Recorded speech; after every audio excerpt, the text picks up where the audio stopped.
মুকেশ আম্বানীৰ যিখন বিবাহ এই বিবাহখনৰ চৰ্চা মুকেশ আম্বানীৰ পুত্ৰৰ বিবাহৰ চৰ্চা সমগ্ৰ পৃথিৱীত হ'ল পৃথিৱীৰ বিভিন্ন দেশৰ অতিথি তালৈ আহিল আৰু বিশেষ অতিথি হিচাপে নীতা আম্বানীয়ে আমন্ত্ৰণ কৰিছিলে কেশৱ বৰুৱা আৰু তেখেতৰ সংগীবৃন্দক মোৰ সন্মুখত মোৰ সোঁ চাইডে অমিতাভ বচ্চন ঐশ্বৰ্য ৰায় আৰু অভিষেক বচ্চন বহি আছিল আৰু সন্মুখত মই মানে দেখিছোঁ আৰু মানে আহি আছে সকলো সলমান খান আমিৰ খান তাৰপিছত অক্ষয় কুমাৰ পলাৰ্ড তেখেতসকলক মই ভালকৈ দেখিছোঁ ৰণবীৰ কাপুৰ ৰণবীৰ সিং সিহঁতক ভালকৈ দেখা পাইছোঁ संदेशे आते हैं हमें तड़पाते हैं जो चिट्ठी आती है वो पूछे जाती है कि घर कब आओगे 150খন শ্ব' ইতিমধ্যে শেষ কৰিছে বৰ্ডাৰে গৈ ইণ্ডিয়ান আৰ্মিৰ সৈতে আৰু কেশৱ বৰুৱা ডাঙৰীয়াই এতিয়ালৈকে প্ৰায় 1000 মানে 1000খন কনচাৰ্টত গীত পৰিৱেশন কৰিছে ভিডিঅ'টো ক্লিক কৰাৰ বাবে ধন্যবাদ চাবলৈ আৰম্ভ কৰিছে বাৰ্তালাপ বিশেষ পাতনি নেমেলো পোনে চিনাকি কৰি দিছোঁ এয়া হৈছে কেশৱ বৰুৱা ডাঙৰীয়া নমস্কাৰ কেশৱ দা নমস্কাৰ চক্ৰ খুব ভাল লাগিছে আৰু বাৰ্তালাপ অনুষ্ঠানটো মই চাই থাকোঁ সদায় ইমান ধুনীয়াকৈ সকলোকে মানে কথা বহুত ভিতৰুৱা খুব ধুনীয়া কথা ওলায় আৰু মই খুব হাঁহোঁ কিছুমান এনেকুৱা ধৰণৰ মুমেণ্টছ আহে মাত্ৰ ৰবিদাৰ কিবা এটা মই চাই আছিলোঁ সাংঘাতিক কালি ৰাতি মই হাঁহি পগলা হৈ গৈছোঁ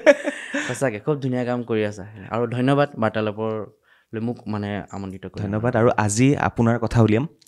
আপোনাৰ যাত্ৰাৰ কথা উলিয়াম আৰু এইখিনিতে মই দৰ্শকসকলক কওঁ যে হুকলাইনকেইটা শুনি পেলাই আপোনালোকে নিশ্চয় গম পাইছে তেখেত কোন হয় তেখেতে ইণ্ডিয়ান আৰ্মিৰ কাৰণে সমগ্ৰ ভাৰতবৰ্ষৰ বিভিন্ন জেগাত গৈ গীত পৰিৱেশন কৰে প্ৰথম কথা দ্বিতীয় কথা শেহতীয়াকৈ আম্বানীৰ পৰিয়ালত বিবাহৰ সময়ত তেখেতে যিটো গীতৰ অনুষ্ঠান তাত উপহাৰ দিলে সেই বিষয়ে আপোনালোকে গম পাব ইয়াত আৰু লগতে সমগ্ৰ ভাৰতবৰ্ষতে নহয় পৃথিৱীৰ বিভিন্ন দেশত তেখেতে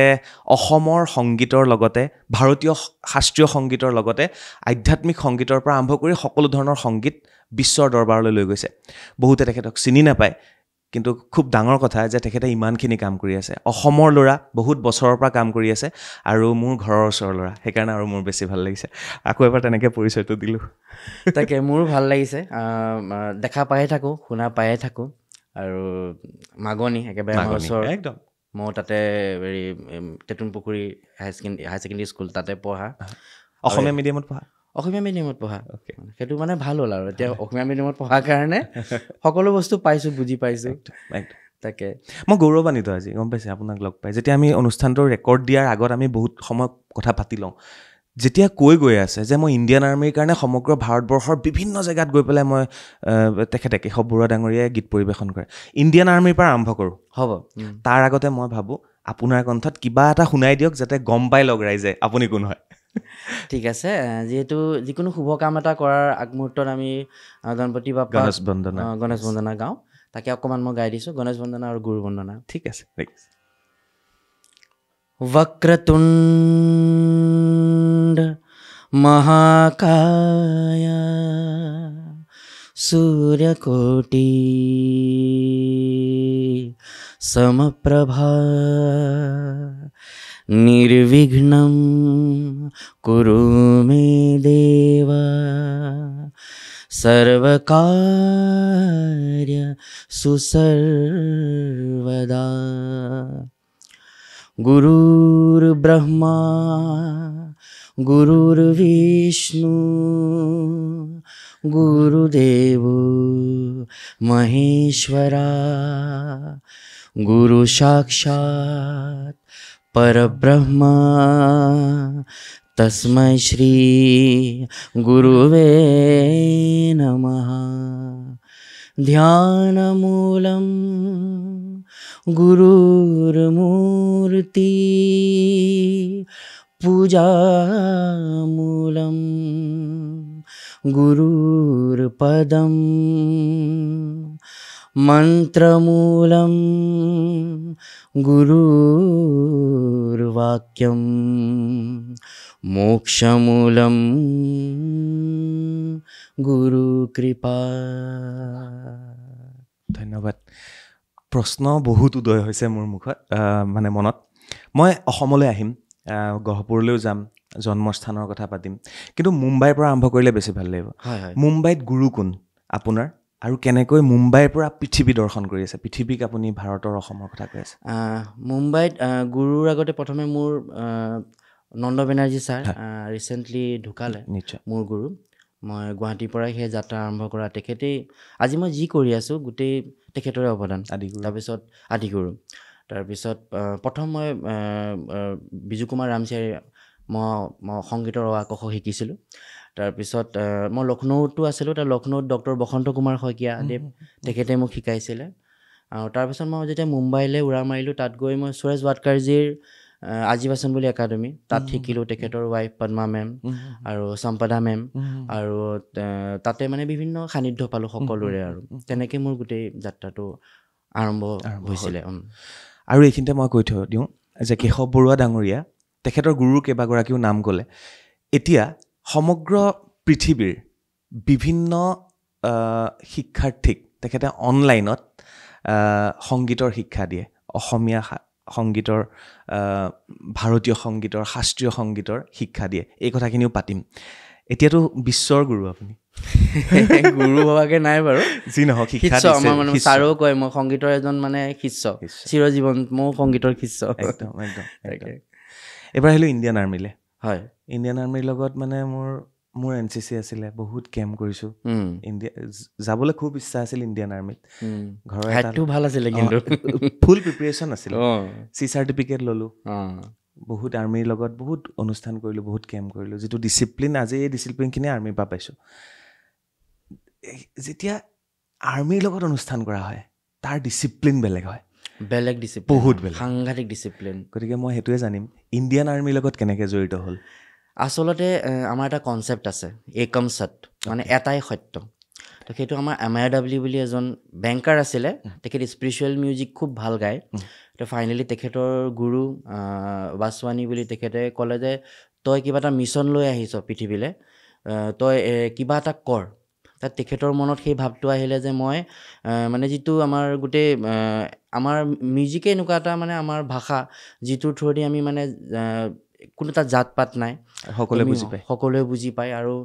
সকলোকে আকৰ্ষণ কৰিব পাৰি সকলোকে মানে মৰম বিলাব পাৰি সেইটো কথা তো আৰু এটা থেৰাপি মিউজিক থেৰাপি তো তেখেতে ভাবিলে আমি এতিয়া যদি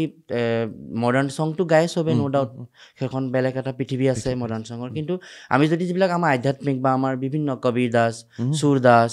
নামদেৱ অমীৰ খুচৰু খ্বাজা গৰীব নৱাজ তাৰপিছত আমাৰ শংকৰদেৱ আমাৰ গুৰুজনা মাধৱদেৱ তেনেকুৱা আৰু বহুতো আমাৰ গুৰুসকল আছে ৰবীন্দ্ৰনাথ টেগৰ জি চ' সেইবোৰ আমি যদি আমি লৈ এটা নতুনকৈ অকণমান তাত মডাৰ্ণাইজ কৰি আমি যদি পাৰফৰ্ম কৰোঁ গোটেই বস্তুখিনিও আধ্যাত্মিক দিশটোও থাকিলে লগতে এণ্টাৰটেইনো হ'ল আৰু এই বস্তুখিনি চবচে ভাল মানে ইণ্ডিয়ান আৰ্মিৰ তাত আমি যদি সোমাব পাৰোঁ তেনেহ'লে তেখেতসকলৰ লগত তেখেতে যিহেতু আমাৰ কাৰণে ইমান কৰি থাকে তো আমিনো কি কৰিব পাৰিম আমি জাষ্ট আমি গান গাব জানো আমি সংগীত কিবা এটা কৰিব জানো সেয়া দিয়ে তেখেতসকলক যাতে আমি এণ্টাৰটেইন কৰোঁ বৰ্ডাৰত গৈ তেনেকৈ গোটেই কনচেপ্টটো ষ্টাৰ্ট হ'ল আৰু আমি 6 মাহ এটা সৰু ৰুমত গোটেই প্ৰেক্টিচ কৰিছোঁ গোটেই নতুনকৈ কিছুমান কম্প'জ কৰিছোঁ আকৌ বিপুল চামানী ছাৰ তেখেতৰ গুৰুকুল আছে মুম্বাইত ছাৰে গোটেই মিউজিকবিলাক ডিজাইন কৰিছে তেনেকৈ আমি কৰি হোৱাৰ পিছত লাহে লাহে লাহে দিল্লী হেডকোৱাৰ্টাৰত গৈ গোটেই বস্তুবিলাক দেখুৱালে প্ৰেজেণ্ট কৰিলে কৰাৰ পিছত মানে তাৰ থ্ৰুদি আমি মানে এতিয়ালৈকেতো আমি 170খনমান প্ৰগ্ৰেম কৰিছোঁ অকল ইণ্ডিয়ান আৰ্মিৰ কাৰণে মানে নেভিও মাজতে ইণ্ডিয়ান এয়াৰফ'ৰ্চৰ কাৰণে যোৱা বছৰ ইয়াত ডিগাৰুত কৰিলোঁ তাত মানে অমেদা আহিব নোৱাৰিছিলে মই অকলে কৰিছিলোঁ তাত আৰু মানে জম্মু এণ্ড কাশ্মীৰ পৰা ধৰি লওক সকলো জেগাতে আৰু সেইটো এটা বেলেগ জাৰ্ণি সঁচাকৈ যিটো ডিচিপ্লিন আমি তাত গৈ পেলাই কাপোৰ কানি পিন্ধাৰ পৰা ধৰি লৈ আমি ভাত খাওঁতে কেনেকৈ আমি কাটা চামুচখন থ'ব লাগে সেই খোৱাৰ পিছত টেবুল যিটো মেনাৰটো সেইটো সেই গোটেই বস্তুবিলাক আৰু ইমান এনেকুৱা আমি যে শ্ব' কৰি এনেকুৱা লাগিছিলে যেন মানে আমিও আৰ্মি নেকি আৰু এটা বেলেগ এটা মানে অনুভৱ হৈছিলে মই এতিয়া ক'ব পাৰোঁনে সেইটো একদম পাৰে সেইটো অখনুৰ বুলি এটা জেগা আছে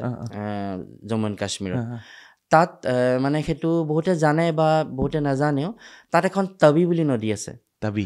সেই তবি নদীখনৰ ইপাৰ কাশ্মীৰ কি পাকিস্তান আৰু ইপানে ভাৰত। তাৰপিছত আমাক মানে যিজন ব্ৰিগেডিয়াৰ আছিলে, আমাৰ পাৰফৰ্মেঞ্চৰ পৰা ইমান তেখেতে ভাল পাই ক'লে, কাইলৈ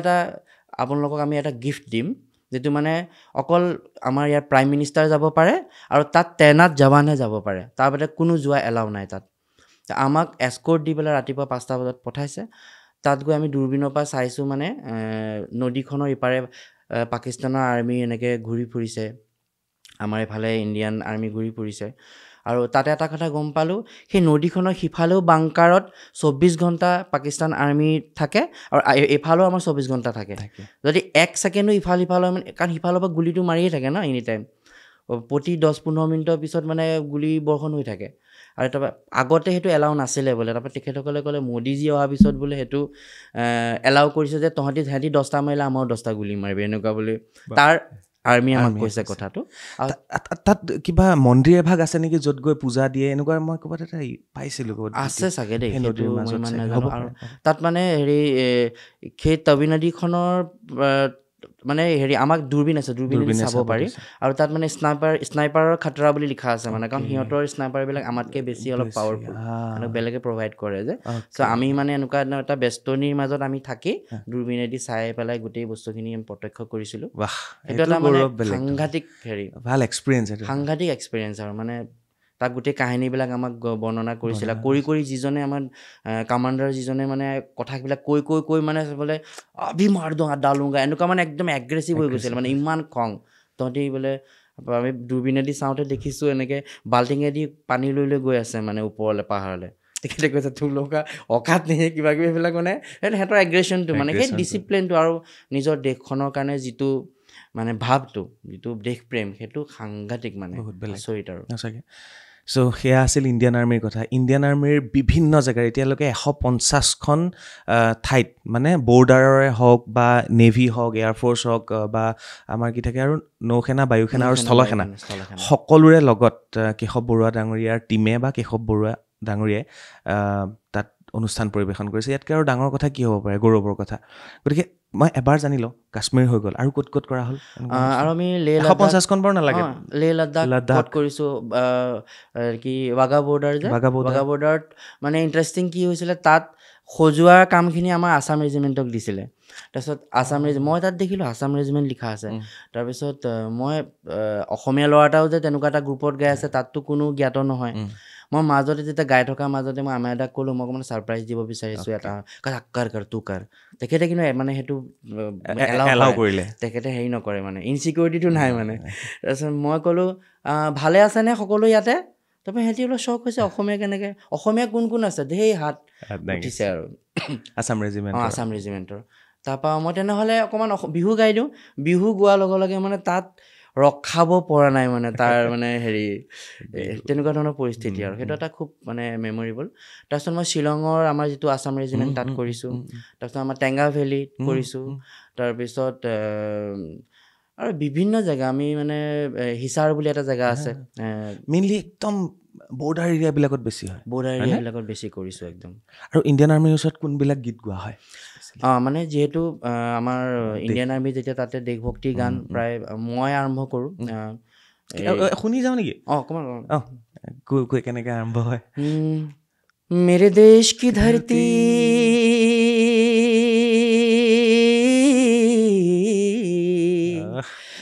मेरे देश की धरती सोना उगले उगले हीरे मोती, मेरे देश की धरती, मेरे देश की धरती सोना उगले उगले हीरे मोती, मेरे देश की धरती आ आ हो हो।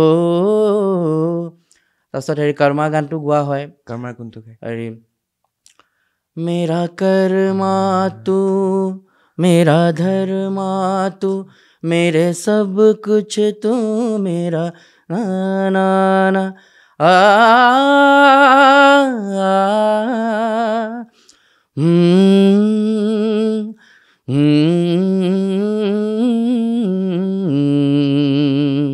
বৰ্ডাৰৰ গোৱা হয় বৰ্ডাৰ গাওঁ संदेशे आते हैं हमें तड़पाते हैं जो चिट्ठी आती है वो पूछे जाती है कि घर कब आओगे कि घर कब आओगे लिखो कब आओगे कि तुम बिन ये घर सुना सुना है ধন্যবাদ কালি মানে লখিমপুৰতো শ্ব' কৰি আহিছোঁতো ৰাতিপুৱা 4টা বজালৈকে গোৱা ট্ৰেভেল কৰি আহিছোঁ অকণমান মাতটো বহি আছে ঠিক আছে কিন্তু খুব ভাল লাগিছে মোৰ একো নাই আৰু অসমত আহি এবাৰ বিহু অনুষ্ঠানো কৰিছোঁ আহিম বাৰু সেইখিনি কথা এয়া আছিল ইণ্ডিয়ান আৰ্মিৰ লগত কেশৱ বৰুৱা ডাঙৰীয়াৰ সম্পৰ্কৰ কথা 150খন শ্ব' ইতিমধ্যে শেষ কৰিছে বৰ্ডাৰে গৈ ইণ্ডিয়ান আৰ্মিৰ সৈতে এই কথা এই অনুষ্ঠানৰ জৰিয়তে আপোনালোকে খবৰ পালে আৰু অসমৰ ল'ৰা গোটেই পৃথিৱী ভাৰতবৰ্ষৰ বিভিন্ন দেশ ঘূৰি ফুৰিছে এইবাৰ আহিলোঁ মুকেশ আম্বানীৰ যিখন বিবাহ এই বিবাহখনৰ চৰ্চা মুকেশ আম্বানীৰ পুত্ৰৰ বিবাহৰ চৰ্চা সমগ্ৰ পৃথিৱীত হ'ল পৃথিৱীৰ বিভিন্ন দেশৰ অতিথি তালৈ আহিল আৰু বিশেষ অতিথি হিচাপে নীতা আম্বানীয়ে আমন্ত্ৰণ কৰিছিলে কেশৱ বৰুৱা আৰু তেখেতৰ সংগীবৃন্দক এইটো এটা ডাঙৰ কথা ডাঙৰ খবৰ মানে ইটোৰ পিছত সিটো মানে একদম বম ব্লাষ্ট হৈ আছে ইয়াত নাই মোৰ কাৰণেও সেইটো আচলতে আচৰিত কথা এটা মানে সপোনত মানে নভবা কথা আৰু কাৰণ তাত আমি গৈ থিয় হোৱাটো আমাৰ কাৰণে মানে সেইটো আমি সপোনো দেখিব নোৱাৰোঁ তাত গৈ কেতিয়াবা থিয় হ'ম কিন্তু মানে সেইটো হ'ল গুৰুৰ কৃপা 16 দিন থাকিলে ন তাত আমি মই 14 দিন আছোঁ জামনগৰত চ' সেইটো এটা অদ্ভুত জাৰ্ণি আৰু কাৰণ তাৰ আমাৰতো এটা অদ্ভুত কনচেপ্ট লয় এনেই বলিউড নাইটটো হৈছে অৰিজিত সিঙৰ পৰা আদি কৰি শ্বানৰ পৰা সেইটোতো চবেই কৰিছে তো আমিও চাইছোঁ ধুনীয়াকৈ বাট আমাৰ কনচেপ্টটো কমপ্লিট বেলেগ তো সেইটো মানে নীতা আম্বানী মেমে ভাবিলে যিহেতু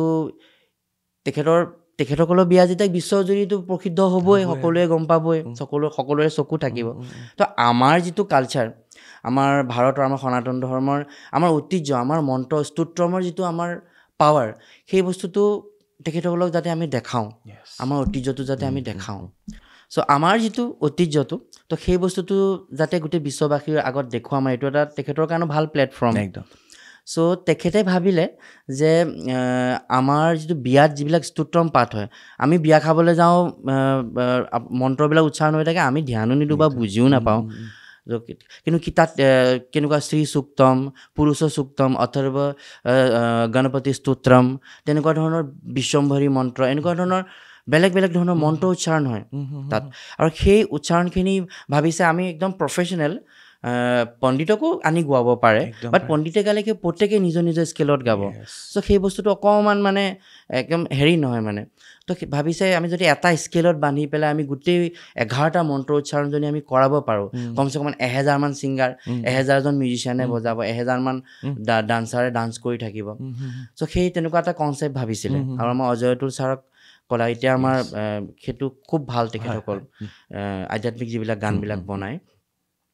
তেতিয়া অজয় ছাৰে মানে আমাক কৈছিলে মইতো সাজ পঢ়া থা কিউকি মানে তেতিয়া সুধিলোঁ অতিথি কিমান আহিব গেষ্ট বোলে 800মান আহিব প্ৰত্যেকৰ আগে এজন ছিংগাৰ দি দিব লাগিব তাৰপিছত তেতিয়া ফাইনেলি ভাবিলে নাই 120জনমান ছিংগাৰ হ'লে বেষ্ট হ'ব 60জনী ছোৱালী 60টা ল'ৰা তো সেই 60টা ল'ৰাৰ ভিতৰত মানে গুৰুৰ কৃপা ময়ো চিলেক্ট হ'লোঁ চামহাও আৰু সেইটো এটা অদ্ভুত জাৰ্ণি গোটেই স্তোত্ৰমবিলাক এটাকৈ সংস্কৃত শিকোৱা গোটেই তাৰ শ্লোকবিলাক কিমান কঠিন সেইবিলাক অজয় ছাৰে নিজে আমাক এটা শব্দ শিকাইছিলে আৰু বহুত কিছুমান অলবেলা সজন যিটো বহুত ফেমাছ সেইটো তেখেতে আকৌ নতুনকৈ সুৰ কৰি আমাক শিকাইছিলে গোৱাইছিলে বিশ্বম্ভৰী মন্ত্ৰ বুলি এটা আমাৰ দুৰ্গামাৰ কাৰণে সেই স্তুতি গোৱা হয় সেইটো গুজৰাটীসকলে গায় তো সেইটো খুব ধুনীয়াকৈ এৰেঞ্জ কৰিছে যিমান গেষ্ট আছিল চবৰ ওচৰত গোৱা হৈছে চবৰ আগতে গোৱা হৈছিলে চব আছিলে মানে বিল গেটছ মোৰ মানে এনেকুৱা মই ছেকেণ্ড লাইনৰ ফাৰ্ষ্টত আছিলোঁ মোৰ সন্মুখত মোৰ সোঁ ছাইডে অমিতাভ বচ্চন ঐশ্বৰ্য ৰায় আৰু অভিষেক বচ্চন বহি আছিলে আৰু সন্মুখত মই মানে দেখিছোঁ আৰু মানে আহি আছে সকলো সলমান খান আমিৰ খান তাৰপিছত অক্ষয় কুমাৰ পলাৰ্ড তেখেতসকলক মই ভালকৈ দেখিছোঁ ৰণবীৰ কাপুৰ ৰণবীৰ সিং সিহঁতক ভালকৈ দেখা পাইছোঁ আৰু তাতো গোটেই বিল গেটছৰ পৰা ধৰি লওঁ আহি আছে তাত বহি আছে আৰু কাৰণ আমাৰ প্ৰগ্ৰেমটো 2.5 ঘণ্টাৰ হৈছিলে প্ৰথম 2.5 ঘণ্টা আমাৰ প্ৰগ্ৰেমটো হৈছে গোটেই তাতে ষ্টাৰ্টিং আপোনালোকৰ ষ্টাৰ্টিং আমাৰ প্ৰগ্ৰেম আধ্যাত্মিক হয় আধ্যাত্মিক আৰু নীতা মেমেও তাত ডান্স কৰিছিলে মাম পাহি ওম ভগৱতী ভৱ দুখ কাপো এইটোতো খুব ভাইৰেলো হৈছিলে মেমে নচা সেইটো শ্ৰেয়াই গাইছিলে শ্ৰেয়া মেমে আৰু তাৰ গোটেই বেকিং যিখিনি সেইখিনি আমি গাইছিলোঁ মই তাৰ অকণমান হেৰি মই শুনাই দিওঁ মোৰ খুব ভাল লাগে সেইটো ভগৱতী মাৰ কাৰণে গোৱা আমাৰ পাৰ্টটো যিটো रे रे भवानी बहु भूल थई छे मारी आ जिंदगी थई मने अतिशय अकारी 200 प्रजाली सगड़ा तव छाप छापो मां पाहि ओम भगवती भव दुख कापो मां पाहि ओम भगवती भव दुख कापो मां पाहि ओम भगवती भव दुख कापो এনেকুৱা ধৰণৰ আধ্যাত্মিক গীতসমূহে 2.5 ঘণ্টা পাৰফৰ্ম কৰা হৈছে কি খাবলৈ দিছিলে খোৱাটো মানে আমাৰ প্ৰত্যেকৰে খোৱাৰ ভেণ্ডাৰবিলাক বেলেগ আছিলে আমাৰ প্ৰত্যেকৰে প্ৰীতম দাহঁতৰ টীমটো গৈছিলে তাৰপিছত মেইন যিদিনাখন 3 তাৰিখে যিটো মানে মেইন ফাংচনখন হৈছিলে তাতে 2500টা আইটেম আছিলে য'ত মানে শ্ৰেয়াহঁতে চবেই পাৰফৰ্ম কৰি আছে মই মানে এটা চাইডে অকণমান গ'লোঁ আৰু বেছি কাৰণ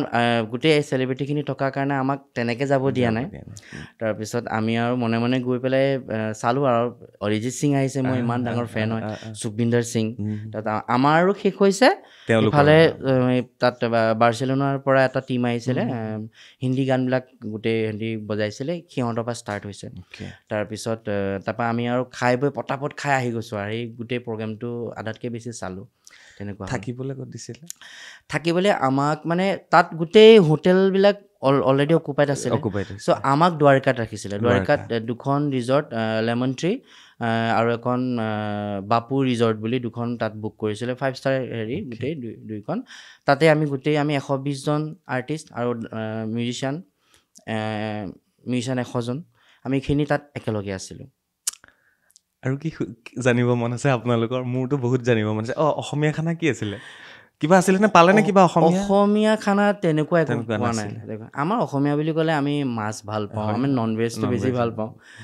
বা আমাৰ শাক পাচলি ন সেইবিলাক কিন্তু তাত সেয়া গুজৰাটী খানাই বেছি আছিলে এটা বস্তু কিন্তু মই খুব ভাল পালোঁ খাই তাত মানে হেৰি গাখীৰ আৰু মানে ছিংগাৰ থকাৰ কাৰণে বা আৰ্টিষ্ট থকাৰ কাৰণে চাগে হালধি মানে পিয়'ৰ হালধি আৰু গাখীৰ আছিলে মই যিমান পাৰোঁ মানে মাজে মাজে গৈ পেলাই 1 গিলাচ গাখীৰত আৰু হালধি লওঁ সেইকাৰণে গ্ল' হৈ আহিছে ন তাত শ্ব' কৰি যিদিনাখন মই ঘৰ গৈছোঁ মানে মোৰ পৰিবাৰে মোক কৈছে সংগীতাই এই তুমিয়ে নে বুলি মানে গোটেইডাল একেবাৰে বগা হৈ একেবাৰে গোল মটল হৈ আহিছোঁ চিন্তা নাই না চিন্তা ভাৱনা নাই মানে একেবাৰে মাৰ্চিডিজৰ এখন বাছ দি দিছে আমাক 4-5খন মান আমাক লৈ যায় আৰু মানে দ্বাৰকাৰ পৰা অকণমান দূৰ তো আমি সেইটো এটা ধুনীয়া জাৰ্ণি হয় তাৰপিছত আৰু মানে আৰু এটা বস্তু মই মানে ক'বলৈ মানে মন যায় যে সেই ডেডিকেশ্যন আৰু হাৰ্ড ৱৰ্ক মানে সেই বস্তুটো কিমান পাৰফেকশ্যন মানে চাগে সেই চিনেমাবিলাক তেনেকেই শ্বুটিং হয় শ্বাহৰুখ খানৰ হওক বা যিমান ভাল ভাল মুভি আমাক মানে আমি 22 ফেব্ৰুৱাৰীত আমাক লৈ আমি ৰাতি গৈ পাইছিলোঁগৈ আৰু 22 ফেব্ৰুৱাৰী ৰাতিটো আমি ৰেষ্ট কৰি 23 তাৰিখৰ পৰা আমাৰ প্ৰেক্টিছ ষ্টাৰ্ট হৈছিলে আৰু মানে 17 ফেব্ৰুৱাৰীৰ পৰা আমাৰ সেই 22 তাৰিখলৈকে কণ্টিনিউ আমি সুৰেশ বাডকাৰজীৰ ষ্টুডিঅ'তে আমাক গোটেই বস্তুখিনি শিকালে অলৰেডি শিকাই মেলি তাত গৈ আমাক শিকাবলৈ একো নাই তাত মানে অকল আমাক ৰাতি লৈ যায় খাই বৈ লৈ ৰাতি 10টা বজাৰ পৰা ৰাতিপুৱা 5টা বজালৈকে পজিশ্যন শিকায় মানে ৰিহাৰ্চল এভৰিডে পাৰফৰ্মটো এদিন হৈছে পাৰফৰ্ম আমি 2 দিন কৰিছোঁ ৰাখিলে 14 দিন সেই 14 দিন যে প্ৰথম 10-12 দিন আমি ৰাতি মানে ৰাতি 10টা বজাৰ পৰা আমি ৰাতিপুৱালৈকে আমি থিয় হৈ থাকোঁ মানে আমাক পজিশ্যনবিলাক মানে এই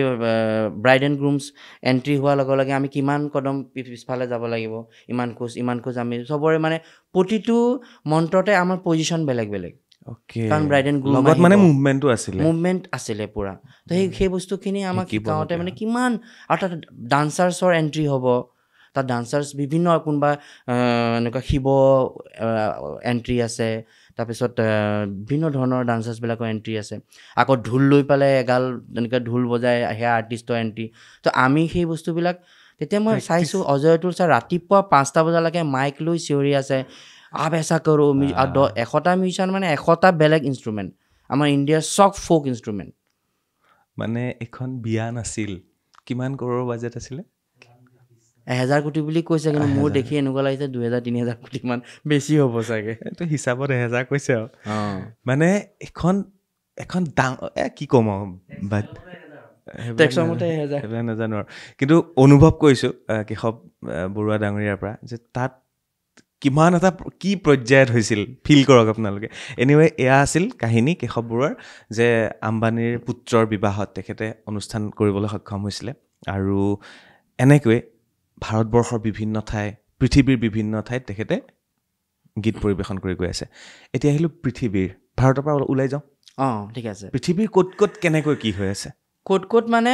প্ৰথম মই মোৰ প্ৰতিশা সুৰেশ বাইদেউ, প্ৰতিশা শইকীয়া, এতিয়া সুৰেশ মানে চাউথ ইণ্ডিয়ানলৈ বিয়া হৈছে।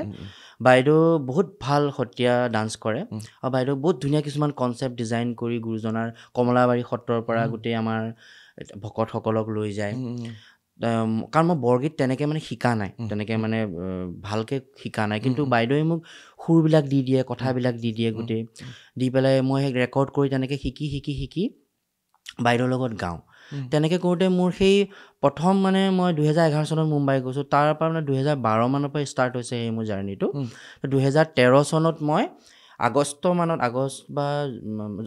মানত মই গৈছিলোঁ চাউথ কোৰিয়া। তাতে আমি 9খন প্ৰগ্ৰেম কৰিছিলোঁ এই সত্ৰীয়া নৃত্যৰ। মই তাত আমি 3জনমান মিউজিচিয়ান আছিলোঁ। খোলত আছিলে মোৰ বন্ধু, তাৰপিছত বাঁহী আছিলে, ভায়লিনত আছিলে, আৰু মই। তেনেকৈ আমি গাওঁ গোটেই আমাৰ গীতবোৰ, আৰু বাইদেৱে ডান্স কৰে। তেনেকৈ আমি 9খন তাত চিয়ল আৰু দ্বীপ এটাও আছিলে, দ্বীপ এটাৰ মাজত সাগৰৰ মাজত, তাতো পাৰফৰ্ম কৰিছিলোঁ বিভিন্ন জেগাত। আৰু সেইটো এটা মানে আচৰিত কথা, মই তাত কোনো ইণ্ডিয়ান লগ পোৱা নাছিলোঁ দেই আমাৰ গোটেই পাৰফৰ্মেঞ্চবিলাকত, কিন্তু ক'ৰবাত ৰাস্তাত ৰ'দত একদম ডাঙৰ ষ্টেজ বনাই পেলাই তাত প্ৰগ্ৰেম হৈ আছে, আৰু মানে পিন ড্ৰপ চাইলেঞ্চ। আৰু এজনী অকণমানি কোৰিয়ান ছোৱালী মানে একদম টিকলি, তাই লাষ্টত মানে বাইদেউৰ ডান্সটো খুব ভাল পালে, তাই আহি পেলাই কোৰিয়ান ভাষাতে মানে কৈছে আৰু মানে সুধিছে, হেৰি কৰিছে, মানে খুব ভাল পাইছে। তো সেই মানে বেলেগ এটা কালচাৰ, বেলেগ এটা গোটেই ইণ্ডো বুলি কয়, ইণ্ডিয়া বুলি নকয় তাত। তাত মানে তাতে আমাৰ জং চং পং চিং চং চং কে ক পলোৱা এনেকৈ বুলি কয়। তেতিয়া মই মানে নামটো শুনি থাকোঁ আৰু, কাৰণ মই নমস্কাৰ দিব লাগিব না, আগতেতো কি কয় বুজি নাপাওঁ, কৈ লৈ পেলাই কে ক পলোৱা বুলি কওঁতে তেতিয়া মই নমস্কাৰটো দিওঁ। কোৰিয়ান? Korean language. তাৰপিছত তাত মানে এজন এম্বেচাডৰ দি দিছিলে, তাই মানে হেৰি আমি ইংলিছত কওঁ, তাৰপৰা তাই মানে কোৰিয়ানত হেৰি কৰে, ক'ৰবাত বজাৰ চজাৰ কৰিবলৈ গ'লে বা কিবা ইণ্টাৰেকশ্যনৰ কাৰণে তাই আমাক হেল্প কৰে আৰু প্ৰতিটো মুমেণ্টত। আৰু সেইটো মানে এটা অদ্ভুত বিৰাট ভাল জাৰ্ণি মোৰ লাইফৰ। তাৰপিছত মই ছিংগাপুৰত আমাৰ সেই একমছতৰে আমি প্ৰগ্ৰেম কৰিব গৈছিলোঁ। তাতে আমি মানে আমাৰ ইণ্ডিয়াৰে এজন ভাল হেৰি, তেখেতে তাত বিয়াত মানে বহুত ডাঙৰকৈ এৰেঞ্জ কৰিছিলে। তো এই কনচেপ্টটো খুব ভাল পাইছিলে। তাত আমি বলিউড, দেশভক্তি তেনেকৈ মিলাই মানে আমি চব তেনেকুৱা পাৰফৰ্ম কৰিছিলোঁ। ঠিক তেনেধৰণে মই ইণ্ডোনেছিয়া বালিতো গৈছিলোঁ। বালিত আমি একেলগে তাত বহুত আৰ্টিষ্ট আহিছিলে, জাভেদ আলিৰ পৰা আদি কৰি তেনেকৈ বহুত আহিছিলে। তাৰপিছত তাতো পাৰফৰ্ম কৰিছিলোঁ। তাত বলিউড, তাত ফুল বলিউড নাইট, মই এনে চুফি তেনেকৈ বিভিন্ন ধৰণৰ গানবিলাক গাওঁৱেই। চ' সেই তাত তেনেকৈ আমি পাৰফৰ্ম কৰিছিলোঁ। এতিয়ালৈকে মই বাহিৰৰ ভিতৰত সেই 3টা জেগাৰ এক্সপিৰিয়েঞ্চ আছে, আৰু বাকী সেই আৰু তেনেকুৱা চলি গৈ আছে। আৰু কেশৱ বৰুৱা ডাঙৰীয়াই এতিয়ালৈকে প্ৰায় 1000 মানে 1000খন কনচাৰ্টত গীত পৰিৱেশন কৰিছে। সেইটো এটা থুলমূল হিচাপ মই আপোনালোকক দি থ'লোঁ। ইমানৰ পিছতো ক'ৰবাত, মই এইটো নকওঁ যে জনপ্ৰিয় নহয়, মানুহে চিনি নাই পোৱা, ক'ৰবাত থাকি যায় ন, কিন্তু কিছুমান গীত লৈ পেলাই আমি অসমত মানে আনি বহাইছোঁ বহুতক। ভুল আমাৰো আছে বা ভুল আপোনাৰো আছে, আমাক কণ্টেক্ট বহুত দেৰিকৈ কৰিলে। নাই হয়তো আচলতে ক'ৰবাত এই বস্তুটো থাকেনে? ইমানখিনি কাম কৰিছে, মানে বেলেগ একো নাই মানে। আৰু মই প্ৰত্যেককে মই কি হয়, মই ৰেচপেক্ট কৰোঁ। মানে কি হয়, সেই বস্তুটো মই তাত মানে মুম্বাইত শিকিছোঁ। প্ৰতিজনে যিমান আৰ্টিষ্ট এতিয়া যে ফেমাছ হৈছে কোনোবাই ট্ৰলো কৰে দেই এই এনেকুৱা গান গাই কিবা কিন্তু মানে সিহঁতৰ এটা জাৰ্ণি আছে মই কাৰণ মই প্ৰথম গুৱাহাটীত আহি মই 5 বছৰ ষ্ট্ৰাগল কৰিছোঁ তেতিয়া দিনতে মই মৌচুমতক লগ পাইছোঁ ভালকৈ আমাৰ নীলাকাশতে তেতিয়া আচুৰ্যজন মণ্টুমণি মোৰ মনত আছে মই মেজবান বুলি এখন ৰেষ্টুৰেণ্টত মই গান গাইছিলোঁ তো মণ্টুমণি তেতিয়া ঢোল চোল বজাই থাকে সি তাৰ মনত আছে নাই নাজানো সি তাত গৈছে গৈ পেলাই কৈছে এই কেশৱ ময়ো গান এটা গাম তাৰপিছত মণ্টুমণিয়ে তাত ইমান ধুনীয়া কণ্ঠ একদম সেই কিবা গাইছিলে কিবা গান এটা গাইছিলে বিহু সুৰীয়া চ' মানে সিহঁতে বহুত ষ্ট্ৰাগল কৰিছে কৰিহে আজি আচুৰ্যহঁতৰ পৰা আদি কৰি চবেই মানে এনেই পোৱাহি নাই মানে ময়ো দেখিছোঁ সিহঁতৰ প্ৰত্যেকটোৱে গোটেইকেইটাই মোৰ বন্ধু হয় গোটেইকেইজনকে দেখিছোঁ কষ্ট কৰি কৰি কৰি কৰি কৰি কৰি আজি এইখিনি হৈছে সঁচাকৈ আৰু সেইটো মই এইটো সোধা নাই প্ৰশ্নটোৰ উত্তৰটো মোৰ বেলেগ আছিল ধৰক ইমান কাম কৰিছে আপুনি বাহিৰত ইমান মই যিখিনি কথা পাতিলোঁ অলৰেডি অসমৰ মানুহে কেশৱ বৰুৱা বুলি কোৱাৰ লগে লগে কোনজন কেশৱ বৰুৱা অলপ চিন্তা কৰিব লাগিব হয় সেইটো কাৰণ সেইটো আচলতে মোৰে ভুল মানে কি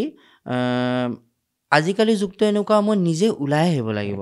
মানুহেনো কেনেকৈ গম পাব মই যদি আজি আহি যেনেকৈ তুমি মোক মাতিছা ময়ো কণ্টেক্ট কৰিছোঁ তেনেকৈ আৰু তুমিও সেইটো মোক ইমান ধুনীয়াকৈ ৰেচপঞ্চ দিছা ন সেইটো বস্তু বুজি পাইছা কথাখিনি তো আজি মোৰ কথাখিনি মই যে ৰাইজৰ আগত ক'বলৈ পাৰিছোঁ সেই বস্তুটো এনেকৈ ওলাই আহিলেহে গম পাব ৰাইজেনো কেনেকৈ গম পাব আৰু এটা কথা এই যিটো মানে মই এতিয়া ৰেচপেক্টৰ কথাটো কৈছোঁ মই তাত মানে মোৰ সৌভাগ্য হৈছিলে কল্যাণজী আনন্দজী চবেই জানে তো কল্যাণজীটো নাই আনন্দজীৰ লগত মই 7খন শ্ব' কৰিছিলোঁ যোৱা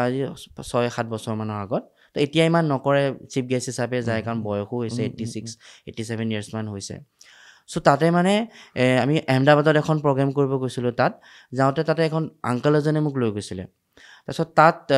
ইমানে 12টা নে 13টা আৰ্টিষ্ট আছিলে তো সিহঁতি অলৰেডিতো মানে তুষাৰ গায়ৰ ৰফি চাহাবৰ কিশোৰদাৰ বা লতা দিদিৰ গানবিলাক মুকেশজীৰ গানবিলাক তাত মোক তেতিয়া মানে আংকলে কৈছে आनंद जी आप सुनिए ये मैं इसको लेके आया हूँ और ये सूफी गाता है बहुत अच्छा কৈছে सुना क्या तू क्या गाता है তেতিয়া মানে মই এনেকৈ হাতখন এনেকৈ কুকুৰ গাইছিলোঁ তেতিয়া কৈছে ৰুক তোক গা হাতখন মোক ধৰি পেলাই এনেকৈ তেখেতৰ এনেকৈ থৈ দিছে আজি ময়ো ক'লো এইটো এটা অভ্যাস আমাৰ ছিংগাৰবিলাকৰ থাকে এনেকৈ মাৰি মেলি গোৱা তাৰপিছত কৈছে হাতখন ধৰি থৈ দিছে মই তেতিয়া মানে কিবা চুফি এটা গান শুনাইছোঁ কৈছে তব তো एक मतलब हिस्ट्री में फर्स्ट टाइम होगा कि कल्याण जी आनंद जी नाइट में कोई सूफी गाएगा मतलब মোৰ গান কোনো চুফি গাব কোনোবাই তো তেনেকৈ ঠিক তেনেধৰণেই হৈছিলে তাৰপিছত মানে তেখেতৰ এটা কথা মোৰ মানে আচৰিত লাগিছিলে যেতিয়া দিনত প্ৰেক্টিছ হৈ আছিলে মানে প্ৰেক্টিছ ছেশ্যনত 3-4 ঘণ্টামান প্ৰেক্টিছ হৈছে গোটেই 3-4 ঘণ্টাত তেতিয়া 83 ইয়াৰ্ছ তেখেতৰ 1 ছেকেণ্ড বহা নাই একদম কণ্ডাক্ট কৰি আছে কোনোবাই যদি বহুত ধুনীয়া বজাইছে তাক গৈ 500 টকা এটা দিছে প্ৰেক্টিছ ছেশ্যনতে তেতিয়া আৰু একদম সেইটো বস্তু প্ৰিয়াৰীলালজী বা আগৰ আৰ্টিষ্টবিলাক মিউজিচিয়ানক মানে বহুত বেছি সন্মান কৰে এতিয়া দেখোন নহয় ৰিয়েলিটি শ্ব'বিলাকত যে আহে তেখেত হিচাপে স্পেচিয়েল গেষ্ট হিচাপে প্ৰিয়াৰী আনন্দজী কেনেকুৱা জোচ লগত পত্নীকো লৈ আহে তো মানে সেই বস্তুটো মানে যে কাৰণ এতিয়া আমি ষ্টেজত গান গাওঁ এতিয়া মিউজিচিয়ানখিনি নাথাকিলে আমি সুদা মাইকটোৱে গাই থাকিলে শুনিবনে ৰাইজে সেইকাৰণে সেই মুভমেণ্টখিনিৰ কাৰণে মিউজিচিয়ানখিনিক ভগৱান স্বৰূপ আমাৰ কাৰণে কিবা এটা যদি ভুল হৈ যায় ভুল বজাই দিয়ে তেনেহ'লে পটককৈ আমাৰতো খেলি মেলি হৈ যাব তেনেকুৱা কথাটো হয় এয়া আছে এয়া পাতি আছোঁ শেষ হোৱা নাই এয়া কেশৱ বৰুৱা ডাঙৰীয়া মই ইণ্ডিয়ান আৰ্মিৰ কথা ক'লোঁ তেখেতৰ সম্পৰ্ক